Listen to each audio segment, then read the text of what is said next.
เมื่อนั้นน่าจะไปหลักเอาเขาไปค่าย เห็นเอาแล้วเอาไปย่างปกปะคือเก้ามันนั่น หัวไอ้สลัดเนาะ เปิดเบิกโอ้ยลุบลงเข่าชามสอบบ่เห็น ไปป้อนจะได้ไดหรือว่ามันเสียเส้นบ่จะไปเฮ็ดแห้งโผดบ่แต่มันถือเส้นหัวค่ะ บ่ฮู้จักนะน่ะ น่ะ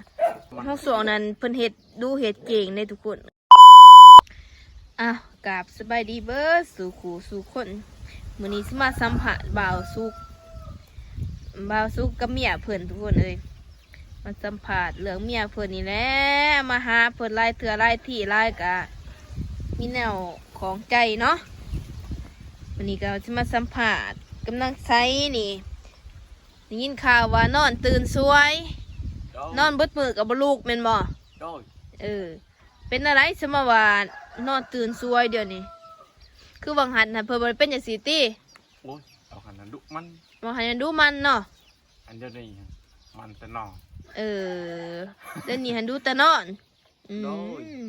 เป็นอะไรจัดหนักจัดเต็มบ่ขู่ขืนบ่ เราบริจัดดอก บ่มีแต่เจ้าอยากนอนซื่อๆนอนตื่นสวยซื่อ มันขี้ข้าน ขี้ข้านอยู่โดนไปแล้วออกหลายเนาะ โอ้ย ป้าให้เล่าแล้วเห็ดดีอักบัน ข้านเป็นใส่ นอนตื่นสวยบ่แม่นว่าจัดหนักจัดเต็มแต่ขี้ข้านทุกคนเอ้ย ข้านอันนี้มันขี้ข้านแห้งครับ ก็ลือว่าเฮ็ดเวียกกลางคืนกลางเว้นเนาะบ่แม่นเนาะบ่อันบดีนี่คนดีขี้ข้าน เออ อัน เอ นี้ อ คนดุเป็นบ้า เออ พอชินนะหัวเห็นบอกเมื่อวานมื้อคืนอันนี้กล้าวันมาวันชินก็ยังหัว ทุกคนเอ้ยมาสภาพนักไซพวกเพิ่นว่านักไซนี่หันขี้ข้านนอนตื่นสวยเนาะ เมื่อนั้นน่าจะไปหลักเอาเขาไปค่าย ว้าว เอาเขาไปค่ายแล้วเขาออกหน้ากับอีนักแพรนั่น แล้วก็จงเขาปะสิบเขาบางอย่างหอยปะอยู่ในนี่กับปิงเขียด2 ตัว ไปบ่กินว่าติ มานี่คือเก้านะเอ้ย พวกก็ว่าโอ้ย จงน้ำจิ้นบ่มีน้ำจิ้นก็เอาเขาไปขายแล้ว เอามาโจงเขียดปะ ไผสิยาเขียดฮะ แล้วเขาไปขายเจ้าก็โจมได้เนาะเจ้าเนาะจักสอบเราไปขาย เขาเรียงกันคือชูงนะครับไป3 สอบ 3 สอบพุ่นเนาะ 3 สอบ5 ชอบไปเลยนะข้างบนเลย 3 สอบ เขาเรียนมาคือแล้วไปทำสอน ทุกคนเอ้ยแต่ว่าเรื่องเฮ็ดเวียกเฮ็ดงานนี่ขี้ข้านแต่เรื่องเอาเขาไปขายนี่นักบ่ได้ก็โจมได้เนาะ เทื่อเดียวมันเลย ทุกคนเอ้ แล้ว ย ขี้การหักยามันต้องกินกับขี้การชดออกมาบ่อยากไป ไปซื้อในอื่นกินเนาะบ่อยากกินเปียงเขียดบ่สุกผู้จงไว้ให้ทางบ่สุก เขียดกระซ่อมโตหันจง ก็แล้วจบขี้การ ต้นหนึ่งกะหัวกะกิน อันนี้แล้วมึงจงข้าวไว้ให้มองแฉะมึงจงไว้ให้ก็นี่แหละนางเอ้ยไอ้นางแพรมันกินหัวมัน บ่ ไอ้นางแพรนี่มันปีนแต่สอบมันก็กินหัวนะแฉะ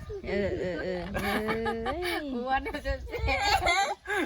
ไอ้นางใส่นี่ขี้การขี้ข้ามัน ผู้หนึ่งนี่ขี้ข้านเนาะไม่ได้มาถามนางแพร่บัดนี้นางแพร่นี่หันเป็นพี่บ้าซื้อเนาะทุกคนเอ้ย อันนี้ เมียบ่าวสุกมีแต่ผู้ผสมประกอบเว้ย มันก็ติดน้ำมัน จะเอาที่น้ำมันอีกแล้วเนาะนางไซนี่หันเริ่มออกอาการขี้ข้านทุกคนเลยปะนางแพร่ได้ซะ ก็เนี่ยจะเอาหมักเอง โอ้ถือว่าเป็นคนดีนะเอาไปเอามาโจรเสา เลือกขี้รักนี่ก็เก่งบ่พัวแต่ว่า พุทธนั้นเงินไว้ บอก ใส่ ไป กระเห็น เลยขี้ขานมันขี้ขานแต่ลากมันได้ลากดอก เงินไว้ใส่กระเห็นเลยนะเห็นก็เอาบุดะอีกแล้วก็ใหญ่ตุอุปา โอ้เดี๋ยวนี้เราซื้อตู้ปะปลอดภัยแต่ ปลอดภัย ใครเนี่ยเล่นบุจมตุจะไปคายค่ะ แต่มีโจมใด2 คนเจ้านะอันนี้บอกว่าบ่ปักอันนี้มีแต่หัว มีนางหัวเนาะผู้นี้เนาะบอกไข่บอกไรนางหัวสมองไข่เด้ อันนี้ขี้ขาดนะนี่ บอกตอนนั้นเราเป็นบ่าหัวอยู่แต่ว่าเราเห็ดเวียกเนาะ ใส่ง่าย เห็ดเวียกใส่ง่าย แต่ว่าเห็ดน้ำหัวน้ำมันแหละมันอารมณ์ดี อารมณ์ดีแม่แล้วอยู่กันเจ้าบ่งเงียบบ่งเงาเนาะ เด้อ ผ่านนางไซนี่ห่วย ต้นอยู่ตักอิดนั่น บ่ได้เป็นนั่นนี่ บ่บ่สุกกะทับอิดนี่ก็ว่าได้เมียดีเนาะผู้ใดก็อิจฉาได้เมียเด็กน้อย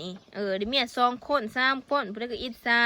ผ่านมาเดี๋ยวนี้บ่สุกคิดนายเพิ่นว่า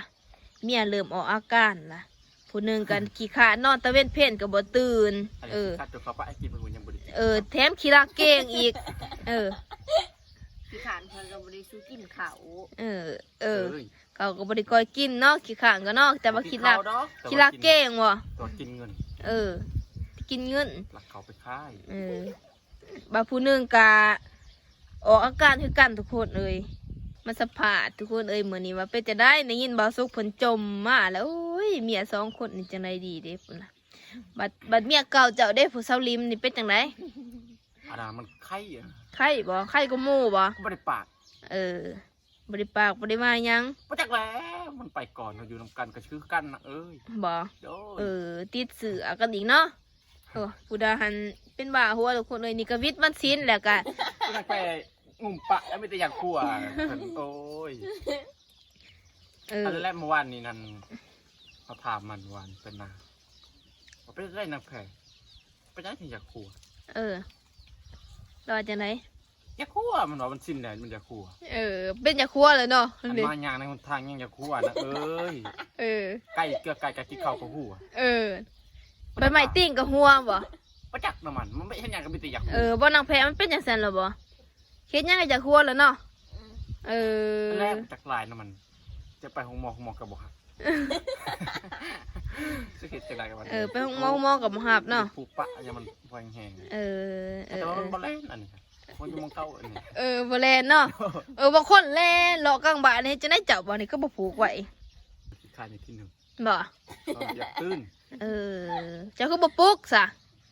ปลุกกับบ่ตีงนะรู้จะย่านเมียบ่บ่ได้ย่านว่าโอ้ยปะให้มันนอนซะว่ะย่านเมียนี่บ่หาปลุกเมียบ่ดึงแกหอบกลางคืนก็บ่ลุก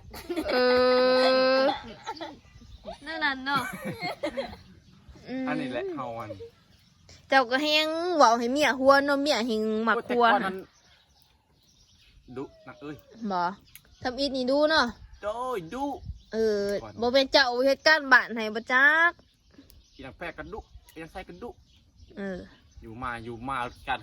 เขานอนก็บ่อยากตื่นโอ้โหดโพอะไรจักลายเลยนำมา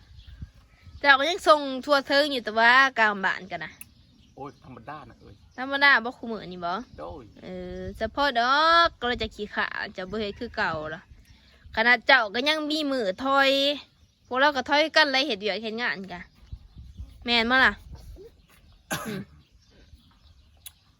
จักรไอ้แผงว้าวมันนั่งฟังนะไปแล้วมันเก็บรอบมันเก็บกดเขามันนั่งฟังมันเอาหัวบัดเดียวบ่มันเดี๋ยวหัวเดี๋ยวมันต่อเนื่องมันระงับบ่ได้นี่แหละนั่นแหละเนาะต้องแม่เนาะอันนี้แหละฮอนมีบ่นอนกลางคืนโยนอนอยู่ดีๆกับหัวผู้เดียวเอกมีบ่ทันเห็นเนาะไปนอนคันนั่นนะ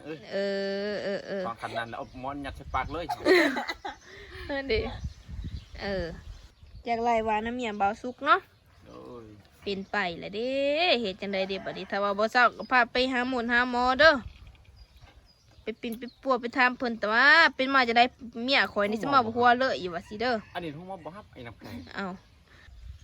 จะไปปัวจะได้หรือว่ามันเสียเส้นบ่จะไปเฮ็ดแห้งโผดบ่เป็นเราไปหมอแล้วก็เอา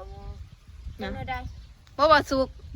แม่จะเฮ็ดกับเราโผดบ่อย่ามันถึกเส้นหัวค่ะบ่ฮู้จักมาน่ะน่ะอย่ามันถึกเส้นล็อกแลกแท้น่ะห่วยห้องสวงนั้นเพิ่นเฮ็ดดูเฮ็ดเก่งในทุกคนคือ18 เถื่อเฮ็ดจนสะแพร่ไข่พุ่นแหละสุดน่ะเนาะย่านมันเป็นมาแต่พุ่นเลยบ่จักเป็นนานน่ะบ่ได้เด้เนาะเกิดเลยสิเป็นหยังซะเนาะตอนนั้นเราก็ยังดีๆมืดเลยดิถามเงินน้ำเมียบัดนี้เงินข้าวชาบช้อนมันบ่เจ็บแทนบ่เอาไปผู้เดียวกินหมดได้500,000ป่ะบักขี้คานบักเขาจะขายเขาก็เฮ็ดน้ำกัน เงินนั่นเข้าเข้ามาเมืองมันนะยังเขายำเสาหัน บัดเจ้าได้สาคายเขาตัวนั้นจินมือ ซ้ามือบไดเข้าไปในหันเขาไปมือมูอันนั้นไปเห็นเอาแล้วเอาไปย่างปกปะเก้ามันนั่น หัวไอ้สลัดเนาะ เปิดเบิกโอ้ยลุบลงเข่าชามสอบบ่เห็นทีนางใส่ ไส้นี่ จับโจรเอาโจรอยู่ในเหือนอันนี้จับก็บ่เป็นจับ